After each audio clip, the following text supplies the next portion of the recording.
열심히 하는 이런 학업에 좋은 결과가 있기를 바라는 마음이고요.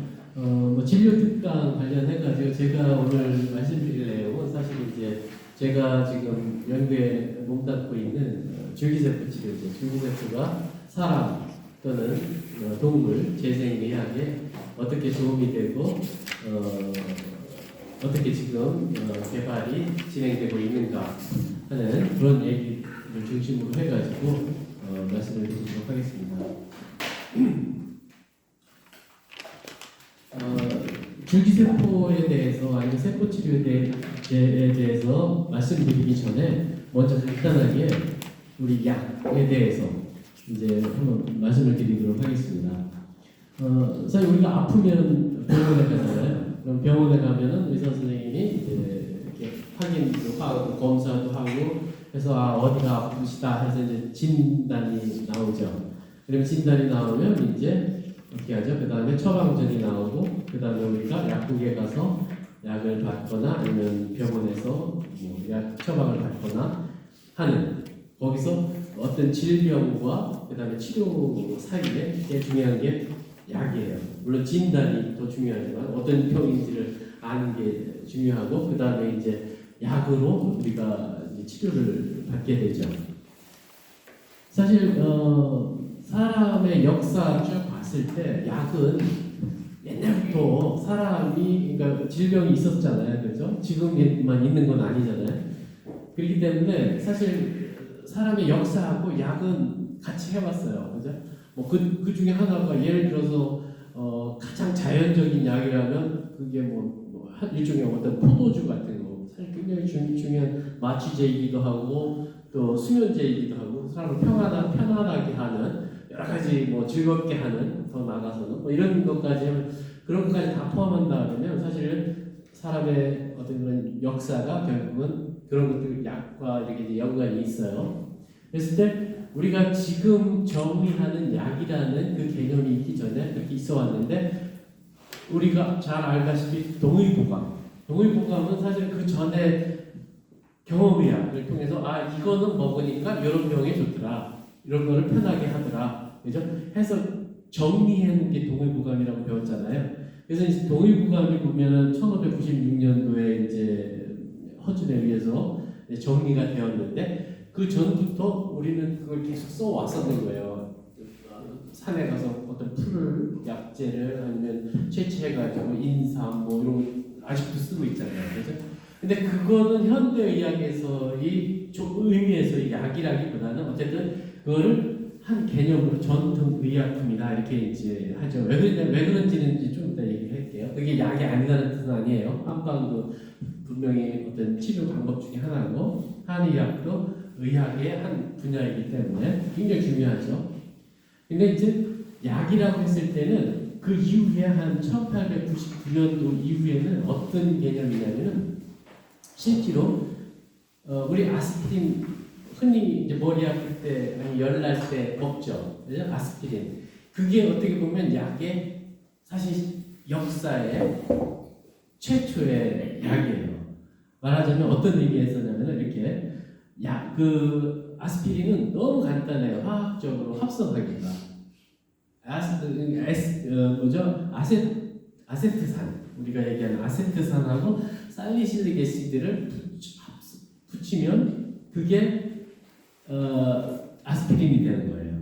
근데 그 아스피린은 원래 그 버드나무 그 줄기에서 나오는 어떤 그런 성분이었어요. 그걸 먹으니까 서양에서 진통 효과가 있는 거예요. 그래서 근데 이제 그걸 처음 합성한 게 바로 아스피린이고 그 회사가 바로 바이에르예요. 독일에 있는. 지금 다 아시죠? 바이에르 회사. 그 회사에서 처음 1899년도에 대량 합성해서 하나의 그런 이름을 붙여서 아스피린이 나온 게 이제 약의 역사예요. 처음 이제. 그래서 그때 시작이 됐고 그 이후로는 아시다시피 이제 페니실린도 우연치 않게 이제 발견은 됐지만 이걸 대량으로 생산하고 그 다음에 정제하고 해서 항생제로, 그죠?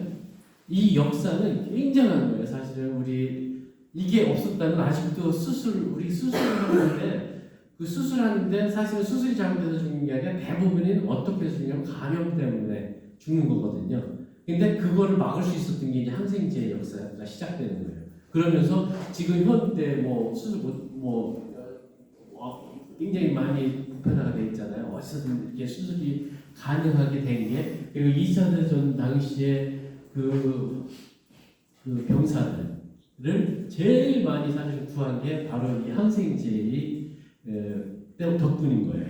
그래서 이제 그런 식으로 약의 역사가 되는데, 말하자면 이렇게 한 어떤 특정한 타겟이 있어야 돼요. 그리고 특정한 성분, 그걸 이제 나중에 제가 더 설명을 드리겠지만 메커니즘 오브 액션이라고 그러거든요.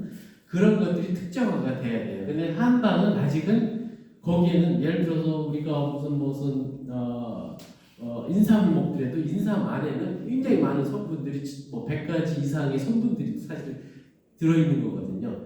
어쨌든 그 중에 뭐 빈세노이드라는 특정 성분이 물론 효과를 우리한테 제일 면역이라든가 이런 효과를 주기는 하지만 그 정제되지 않는 더 많은 것들이 있기 때문에 아직은 이런 단일 케미칼, 단일 몰리큘에 의한 단일 타겟, 어떤 엔자임이면 엔자임, 아니면 어떤 시그널링 세포 안에는 이게 전달 체계가 있거든요. 시그널링이라고 해요. 그런 거를 뭐 억제한다든가 이런 것들이 필요한 거예요. 약들은. 그래서 이렇게 해서 단일 합성, 단일 그런 어떤 물질을 합성할 수 있는, 그래서 합성해서 만들어진 거를 통틀어서 합성의약품이라고 해요. 그거는 분자량 아시죠? 분자량이 굉장히 작아요.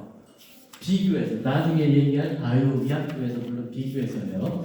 분자량이 작기 때문에 그걸 스몰 머리큘이라고 그러고, 그게 바로 이제 합성의약품의 역사가 아까 얘기한 아스피린부터 시작해가지고 지금은 합성의약품의 숫자가 하늘에 있는 별보다도 더 많아요. 그래서 거의 더 이상 새로운 합성의약품을 만들 수 있는 조합들이 있을 거 아니에요. 조합이 없을 정도로 그렇게 너무나 많은 수 빌리언의 그런 어떤 합성의약품들이 이미 있어요.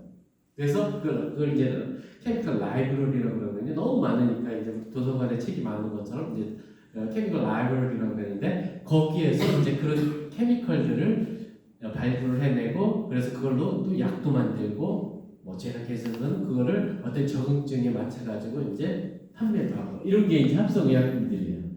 근데 합성의약품은 좋은 게 있어요. 그렇게 순수하게 어떤 걸 만들어서 어떤 one target을 건드려가지고 질병을 호전시키고 개선할 수 있다는 타겟은 있지만, 어떤 게 있냐면 그거가 부족한 게 있어요. 뭐냐면은 그 약으로만 다 될 수 없는 그런 것들이 있어요. 예를 들어서 이제 우리가 나이가 들죠. 나이가 들면 이제 아픈 데가 많이 생기죠. 뭐 그 중에 하나가 또 뭘까요? 뭐 치매 같은 거, 그죠? 치매를 예를 들자면, 치매는 뭐예요? 뇌 신경세포가 기억세포들이 죽는 거죠. 그럼 어떻게 해줘야죠? 그 신경세포를 다시 살려줘야 되잖아요. 그걸 이제 재생이라고 해요. 오늘 제가 말씀드릴 그 내용들이에요. 재생을 시켜줘야 되는데, 이 약들은 불행하게도 그런 재생할 수 있는 능력까지는 아직 부족해요.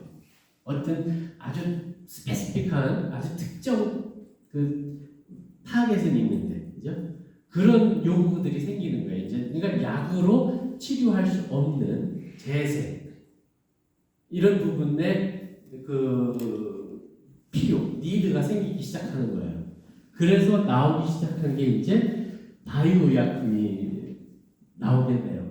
사실 이런 것들은 다 뭐냐면 그때 당시에 과학기술이에요. 바이오 테크놀로지예요. 아까 얘기한 뭐 아스피린 합성하는 그것도 바이오 테크놀로지거든요. 그때 1890년 그때 당시에는 아무나 할 수 있는 게 아니잖아요. 그 회사만이 할 수 있고, 아니면 그 과학자만이 할 수 있는 그 기술을 개발하는 거 하나하나가 다 기술이거든요. 그죠?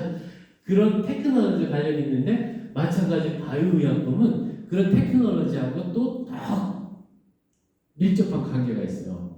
예를 들자면 이게 뭐냐면은 우리 DNA는 다 아시죠? 유전 정보가 어디에 있어요? DNA에 다 있죠. 근데 그 DNA를 DNA가 유전 정보를 가지고 있는 물질이다라고 안 것도 한 1900년 이후고, 그 다음에 DNA 구조가 이중 나서는 아주 간단한 AGTC, 그죠? 4개의 몰리큘이 순서만 바꾸고, 그죠? 해서 만들어진 게 거기 아주 간단해요. AGTC, 그죠? 누클레오타이드. 그거에 의해서 만들어지는 건데, 그 유전공학이 대두되면서 이런 바이오 의약품들이 가능하게 되는 거예요. 그래서 유전자를 이제 잘랐다 붙였다 하는 걸 유전공학이라고 그러거든요. 몰레큘러 엔지니어링 아니면 제네틱 엔지니어링.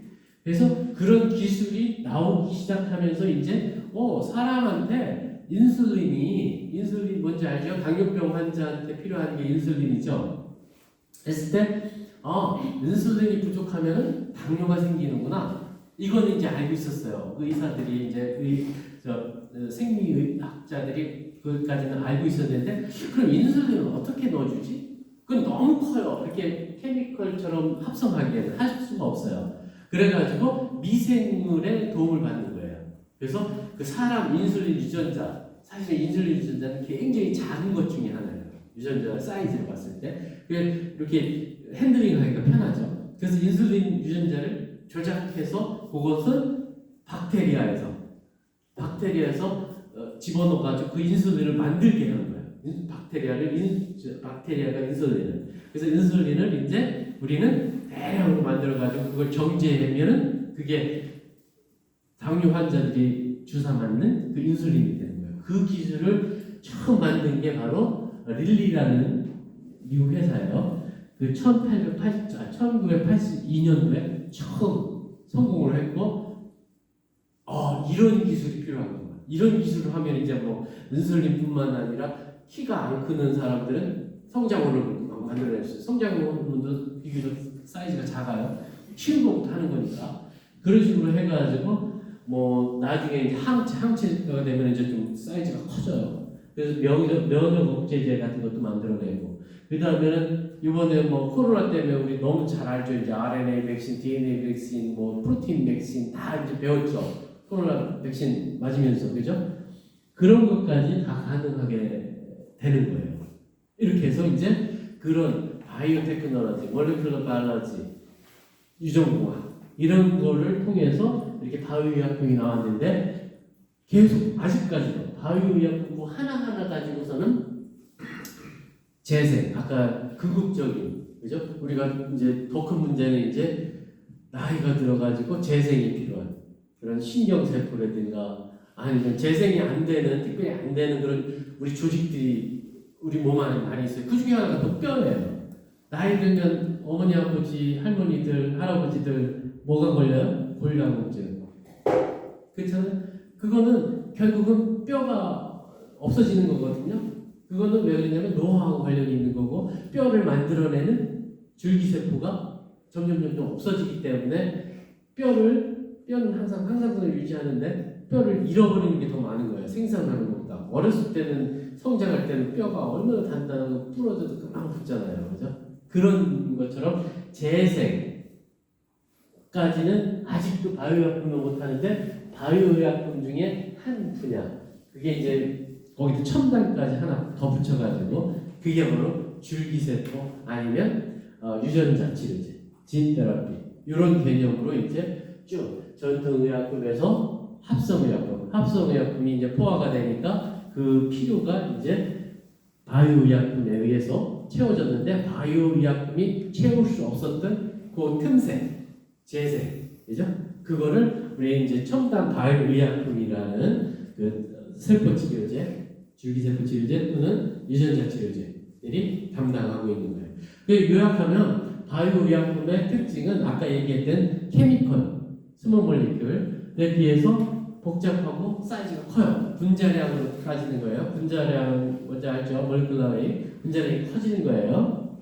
그리고 이거는 아까 얘기한 것처럼 미생물 아니면 뭐 우리 세포들, 유핵 세포들도 사용을 해요. 그런 세포들, 살아있는 생물체를 이용하기 때문에 그 생물체를 잘못 다루면 이게 생산하거나 이 공정들이 굉장히 복잡해져요. 복잡해지기 때문에 그게 공장인 거잖아요. 그러니까 공장을 잘 컨트롤해야 되잖아요. 그런 얘기예요.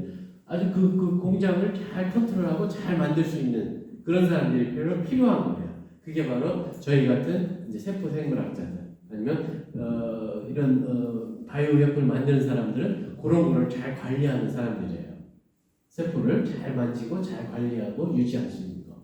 그리고 특히 첨단 바이오 의약품에 관련해 가지고는 아까 말씀드린 것처럼 이제 희귀나 안치병 같이 어떤 재생이 필요한, 그죠? 그런 분야에 이제 그 필요를 채워줄 수 있는 거고, 그 다음에 현재 이제 아까 얘기한 것처럼 스몰 몰리큘들이 이미 포화 상태이기 때문에 이런 첨단 바이오 의약품이 나머지 그 부족한 부분을 메꾸기 위해서 지금 굉장히 급속도로 성장을 하고 있고, 그게 바로 근데 좋은 거는 어떻게 보면 우리나라 그 사람들이 뭐 여기 학생들이 많지만 굉장히 이런 부분에 잘해요. 외국에 저도 뭐 한 오래 좀 있어봤지만 우리나라 사람들이 이런 부분에 굉장히 좀 탤런트가 있는 타고난 게 있는 것 같아요. 그래서 중국 사실 스몰 모리큘은 뭐 아까 바이엘 독일 얘기도 했고 사실 그건 인도 사람들이 옛날부터 케미스트리가 인도에서 나왔다면서요. 합성하고 하는 거 거기에서 바이올로지 이런 셀 엔진 이쪽은 우리 중국 사람 아니면 한국 사람 이쪽으로 이렇게 어떻게 보면 이렇게 쭉 이렇게 이동해 오고 있다는 그런 느낌을 받을 정도로 우리 한국에 굉장히 이게 잘하는 그런 분야 중에 하나예요. 그래서 의약품은 이제 합성의약품, 바이오의약품인데 바이오의약품은 아까 얘기한 것처럼 뭐 이거 한 그룹이라고 생각하셔도 돼요. 바이오의약품, 유전자 제조업에 의해서 만들어지는 거나 아니면 생물학적 제조 같은, 그러니까 유전자 제조업 의약품은 생물이 필요하다고 했잖아요. 그러니까 같은 통이고 첨단 바이오의약품, 세포 아니면 유전자. 그래서 오늘은 이 첨단 바이오의약품, 세포 치료제 아니면 줄기세포 치료제가 어떤 건지 그거를 제가 소개해 드릴게요. 그래서 오늘 제가 말씀드리고 싶은 거는 결국은 이제 줄기세포를 가지고 사람 또는 동물 그래서 치료제를 만드는데 그랬을 때 스템셀 줄기세포가 뭔지 먼저 좀 간단하게 말씀을 드리고 그 다음에 줄기세포를 이용해 가지고는 그런 치료제를 어떤 방법으로 만들고 개발하는 그 과정들을 좀 소개해 드리도록 할게요. 혹시 궁금한 거 있으면 그때 이렇게 질문하셔도 괜찮아요. 자, 스템셀 많이 들어보셨죠? 스템셀 여기 지금 여기 나무 제가 그냥 하나 사진 붙여놨는데 저기 나무 줄기 보여요? 네. 줄기 있죠? 그죠? 그 다음에 뿌리도 있죠? 뿌리가 버터로 나왔으니까 이 나무는 오래된 나무야. 근데 저 스템셀 할 때 스템이 줄기라는 뜻은 맞아요. 근데 사실은 영어로는 그 의미가 있어요. 스템은 영어로는 어디에서 기원을 했다 그런 뜻이거든요. 어디에서 나왔다. 근데 우리말로 줄기 그러면은 뭐가 어디서 나왔다 이런 것보다는 뭐 어떤 이런 기둥 그런 뜻이잖아요. 그래서 기둥세포 이게 무슨 뜻인지 잘 와닿지는 않을 거예요. 근데 그 의미를 알면은 그 이해가 될 거예요. 줄기 그 스템이 뭘 스템이라는지 보시면 저기 줄기세포라고 써 있는 한 세포예요. 어쨌든 세포에서 그 기능이 두 가지예요. 자기를 계속 복제, 셀프 리뉴얼, 자기를 계속 만들 수 있어요. 자기 성질 똑같이 그것도 만들 수 있고 그 다음에 그 밑에 거 디퍼런시에이션 이게 이제 분화되는 거예요. 분화돼가지고 자기는 저건데 다른 기능을 가지는 예를 들어 신경 기능을 가지는 신경세포 아니면 지방이면 지방세포 아니면 근육세포, 혈액 다 다른 세포들이죠. 기능이 전혀 다르죠. 그죠? 그런 세포로 저 줄기세포가 바뀌어질 수 있어요. 그걸 줄기세포라고 하는 거예요. 그러니까 기둥세포가 아니라 사실은 어떤 의미예요? 이런 걸로 그러니까 줄기세포와 이 기능을 가지는 성취세포는 전혀 다른 세포잖아요. 그죠? 그 근원이 되는 세포라는 뜻이에요. 그렇지만 그 근원 세포는 또 근원만 되는 게 아니라 자기를 복제를 통해서 자기를 또 유지를 해요. 그래서 필요할 때 이렇게 또 분화될 수 있게. 그죠? 그렇게 우리가 참 만들어진 거예요. 그래서 그 줄기세포를 통해서 이렇게 필요한 거 아니면 망가진 거 이런 것들은 다시 만들고 아니면 우리가 평생을 살 동안 재생이 가능하도록 되어 있는. 예를 들어서 여기 적혈구 보이죠? 뻘겋게 동안까지 생긴 게 이제 예를 들어 적혈구예요. 적혈구는 우리 몸에서 한번 만들어지면 며칠 살아요? 한 3달 살아요.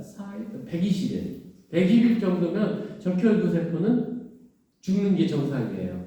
근데 그럼 죽으면 그 다음부터는 적혈구가 우리 몸에서 얼마나 중요한 기능을 많이 해요. 그죠? 산소도 공급해줘야 되고 영양분도 적혈구 통해서 공급되잖아요. 그죠? 혈액을 통해서. 그랬을 때 적혈구가 없으면 바로 죽죠. 그러니까 계속 만들어줘야 되잖아요. 120일 되면 또 새롭게 만들어주고 해야 되잖아요. 그게 바로 이런 줄기세포에서 나오는 거예요. 계속 만들어지는 거예요. 살아있을 동안. 그게 줄기세포의 기능이에요. 그러니까 줄기세포는 다음번 만들 거를 또 만들어 놔야 되잖아요. 그러니까 자기도 복제하면서 적혈구도 계속 만들고 이게 줄기세포예요. 그 두 가지 기능이 다 있어야 돼요. 그래서 실제로 우리 몸에 여기 뭐 몇 개 그려놨지만 우리 몸에는 한 200가지가 넘는 기능성이 다른 그런 세포들 아니면 그렇죠 세포들이 있어요.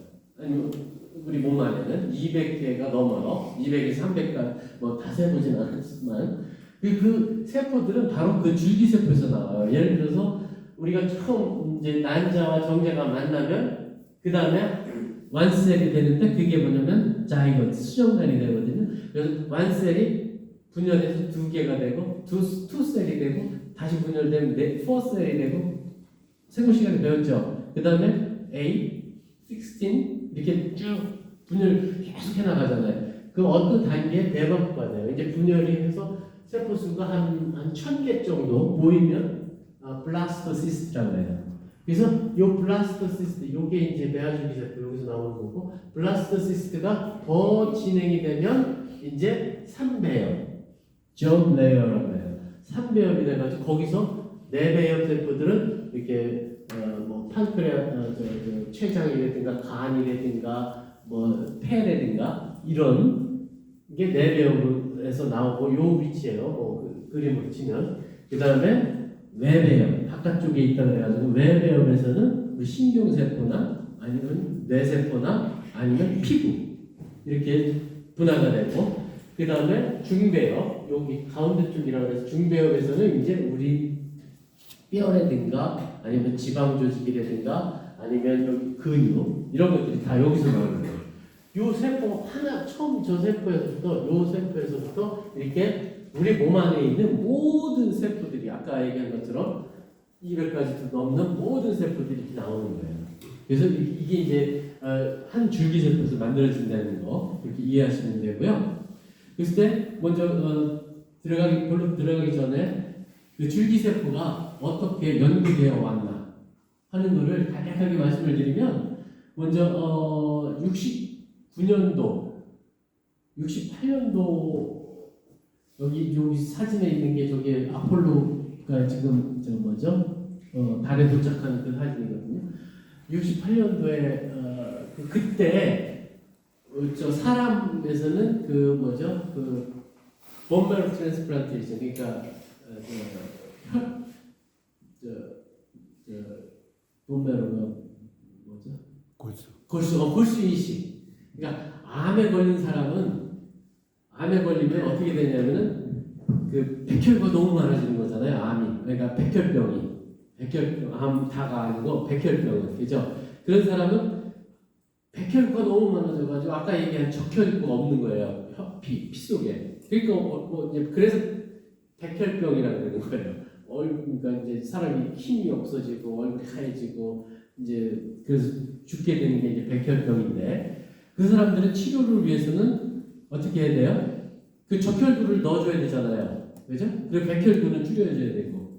그러기 위해서 그 자기 몸 안에 있었던 그러니까 아까 얘기한 똑같은 거예요. 스템셀을 다 일단 죽여요. 죽인 다음에 그 매치되는 켈타핀 매치되는 그 헤마르포 스템셀을 본메로셀을 이식받게 돼요. 그걸 처음 한 게 68년도예요. 그래서 그 본메로 이식, 골수 이식이 성공을 했어요. 이게 말하자면 헤마르포 스템셀, 그러니까 조혈 모세포 이식, 이게 줄기세포 처음 사람한테 이게 줄기세포가 이렇게 사람 생명을 살 수 있구나 하는 거를 그때 이제 알게 됐어요. 그리고 나서 뭐 한 10년 지난 다음에 이제 아기가 태어나면 탯줄 안에 거기 피가 조금 남아 있어요. 그걸 제대혈이라고 하는데 그 안에 굉장히 좋은 그런 줄기세포들이 있다 하는 걸 그때 이제 처음 알아낸 거예요. 그러니까 이 세포들은 다른 세포를 분화할 수 있는 그런 능력이 있는 세포들이에요. 그리고 나서 아시다시피 97년도에 이때 이제 복제양 돌리, 그죠?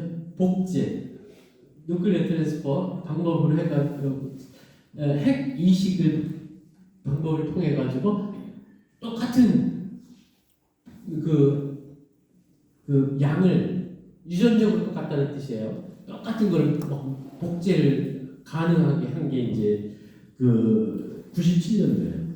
그리고 나서 그 다음 해에 처음으로 사람 배아줄기세포가 이제 만들어져요. 미국에 있는 톰슨이라는 사람을 통해서 아까 얘기한 것처럼 배아줄기세포는 이렇게 수정난 이후에 배방까지 발생됐을 때 여기가 한 며칠 이틀 정도, 3일 정도에 만들어져요.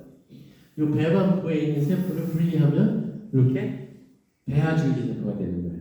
그래서 지금 현재 이제 배아줄기세포를 이용해가지고 분화시키는 방법으로 해가지고 그 재생의 이제 줄기세포 치료제 하나가 되는 거예요. 그리고 나서 이제 한 10년쯤 있다가 일본에 있는 그 시냐 야마나카 그 교수에서 분화된 그런 세포도 역분화를 방법을 통해서 이렇게 배아줄기세포처럼 다른 모든 세포를 분화할 수 있는 세포를 만들 수 있다는 게 처음으로 확인이 돼요. 그게 이제 역분화줄기세포인데 역분화줄기세포를 만드는 거는 진짜 너무 쉬워요. 그 옆에 있는 그림처럼 우리가 이제 분화된 세포에다가 이런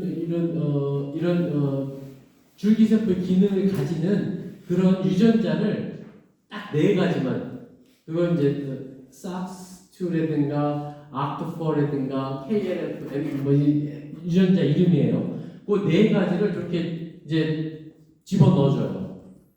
집어넣어주면 그 유전자를 발현하는 세포는 이렇게 기능이 거꾸로 가는 거예요.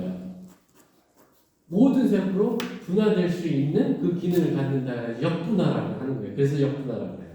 Induced Pluripotent Stem Cell이라고 해서 iPS 그 역분화 세포라고 하거든요. 그러면은 그 세포는 좀 그림에 있는 것처럼 다시 원래 피부 세포는 피부만 만들 수 있는 거잖아요. 그죠? 근데 피부 세포가 역분화를 시키면 다시 간 세포도 될 수 있고 신경 세포도 될 수 있고 근육 세포도 될 수 있고 심장 세포도 되고 우리가 목적하는 세포로 다시 분화시킬 수 있는 거예요. 이게 역분화줄기 세포예요. 뭐 만드는 거는 어렵지 않아요. 일반 실험실에서 이런 키트들도 잘 돼 있고 그래가지고 그 세포 특성만 알면 쉽게 만들 수 있어. 그래서 이제 그런 기술을 개발해가지고 이제 그 시냐 야마나카 교수는 노벨상을 받았죠. 그리고 이후에 사실은 이제 줄기세포를 이용한 세포 치료제가 이제 상용화가 시작이 돼요. 그게 처음 된 게 이제 우리나라예요. 우리나라 거기 나와 있는 것처럼 파미셀이라는 회사에서는 자가 골수유래 아까 얘기한 골수유래 세포를 통해 가지고 이제 심근경색이 온 환자들한테 그 치료제로 이제 다시 넣어줘가지고 그 회복시킬 수 있는 세포 치료제를 세계 최초로 2011년도에 허가를 받아서 지금도 판매하고 있어요. 그리고 나서 2001년 뒤에 메디포스트라고 이것도 판교에 있어요. 이 회사가. 거기서는 이제 제대혈 유래, 아까 얘기한 거기 제대혈 유래 줄기세포가 있다고 했잖아요. 그 세포를 이용해 가지고서 이제 뭐죠? 요 카틸 관절 이제 손상된 사람, 결손된 사람들한테 세포치를 넣어서 재생시킬 수 있는, 통증도 완화시킬 수 있는 그런 제품을 출시하고 지금 아직도 지금 판매하고 있어요. 그렇게 해서 계속 나오고 2014년도에는 이제 ALS, 그러니까